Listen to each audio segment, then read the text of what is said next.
Welcome to the news live from Bartlesville. Sitting here are two objective reporters from the city. Go on, dear. At a special meeting, the City Council approved creation of another TIF district. TIF District Number 7 was created for a new continuing care retirement community to be built south of Nowata Road. Taxpayers will fund this high-end retirement community to the tune of $1.6 million. Some citizens protested the decision, claiming that taxpayer dollars are going to a rich developer to be used to build a retirement community for millionaires. The retirement community will offer luxury executive homes, a fine dining restaurant, and a full-service spa. A full-service spa? Developer Dr. Frank Reese said that living in this retirement community would be like living on a cruise ship. Really? That's what he said. They'll have restaurants, all kinds of activities. It'll be like living on a cruise ship. What kind of a cruise ship? Something like the Love Boat. For elderly? What? That's a scary thought. Well, not really. I'm elderly. Or maybe they meant the Titanic. Okay. That's it? You. Okay. Back to you, Jane.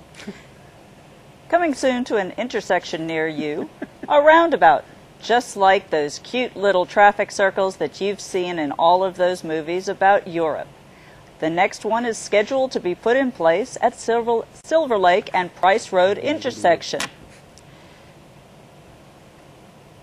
Okay. All right, go on. That's it. That's it? Mm-hmm. What about what it says there? Nah, it doesn't matter. That's not for public consumption. Since the roundabout is going to be in the general vicinity of the new retirement community, one of the problems that people apparently have not anticipated is when some of the elderly, and for example, my mother's now 96, and she was driving up to just a couple of years ago. Don't look at me that way.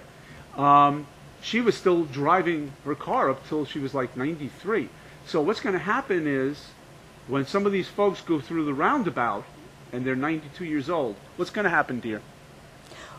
We have to rewrite these. We have to write these out. We can't do this on the fly. That's not the answer. We can't do this on the fly. The answer is, help, I've driven into a roundabout and I can't get out. We can't do this on the fly. I'm serious. It's just not working. I think it's fine. I don't. Next is... I don't. I really don't. I'm not going to put this on I want to finish it. We only got a couple more. Okay. A massive hunt is now going on for the west side of Bartlesville.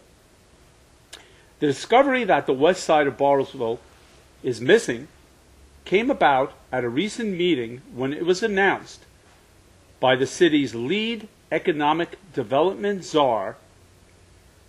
This city isn't big enough for a west side, said he. There's been a lot of rambling politically about the west side, even though I think Bartlesville is too small to have a west side. But if you have any information about the missing west side, please call 555-LOST. Sharon? The burning question. Should the head of the city's economic development agency, the Bartlesville Development Corporation, or BDC, also be the president of a privately funded lobbying group for its business members, also known as the Bartlesville Regional Chamber of Commerce, or BRCC? After a year of controversy, the verdict is in. Sort of. Sort of. Two separate interim presidents are now heading up the two separate organizations. At least for now. At least for now. That's what I said. That's a relief. Now each one knows which hat they have to wear. Sort of. Another story from the Economic Development, or ED, front. Regionalism is a new byword for economic development, according to the city's former economic development czar. Part of my new job in Tulsa is to expand regionalism of Tulsa's economic development regionalism has become a key word in economic development, and I would certainly hope that we would never take a step backward and stop doing that. What this actually means for the future of economic development, or ED, as it is commonly called in Bartlesville, is still unclear. Unfortunately, no rigid plans have yet been presented. Jane? So if we have regional instead of local economic development, is this what they call super ED?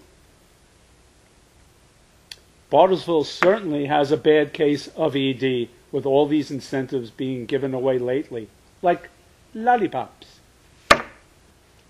Jane? At their December 1st meeting, the City Council voted 4-1 to not allocate city funds to move the locomotive from Johnstone Park to city property just west of the railroad tracks on Frank Phillips Boulevard. The locomotive currently... Here comes the locomotive. Meow. Don't you break that. The locomotive currently sits in the floodplain near the Hewlett Train Depot and the Nellie Johnstone oil derrick, Release my train. which is the site of the soon-to-be-constructed Discovery One Park.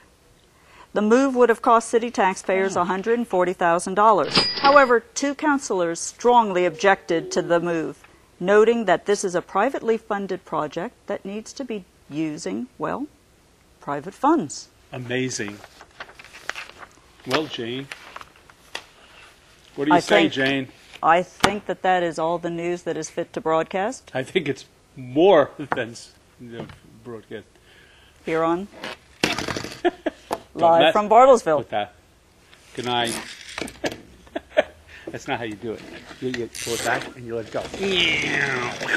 Okay. I'm going to kill Tony. How much time we got here? We've got